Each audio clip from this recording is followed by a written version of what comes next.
Hi there, another Feature Friday here. So today we're going to talk about low iron.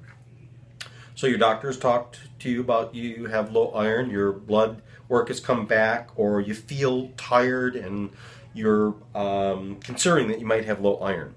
Women tend to get low iron more often than men do, and the reason is because of menstruation. You lose more blood.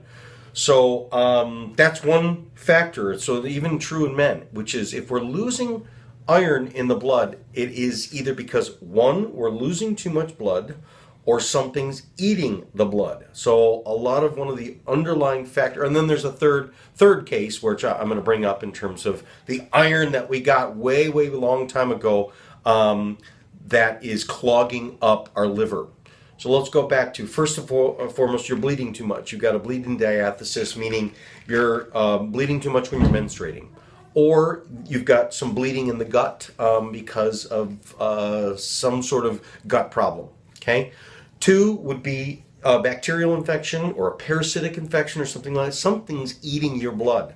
And then 3 would be actually what it is when they fortify your food, meaning like you see the cereal, it says fortified with iron, blah, blah, blah.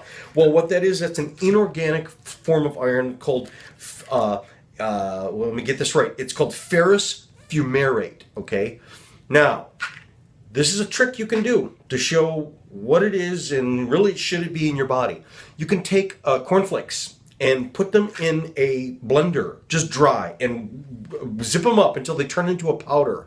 And then you can put water in there and zip it up, or just do it as a powder and put a high-powered magnet right to the right next to it, next to the side of it, and you'll see all of these like metal shavings. You'll see particles. That means it has inorganic sources of iron, and that clogs up our liver, that lowers the amount of true iron that can come into our body. So we want true iron. So if you're a vegetarian, you're going to have to do beets and other things, but see, the problem with beets is they're very high in sugar, so you take a risk of doing too much sugar. So this is a great one for vegans, which is called ErythroPro, that actually has beet dry, but it's also rice bran as its source of iron. This is all organic sources of iron, whole food supplements of iron. This is a great thing to do if you're a vegan. But if you're not a vegan, we can get it in other sources, but especially liver. Okay, people forget about liver. Oh, I hate liver. Well, go try some pâté.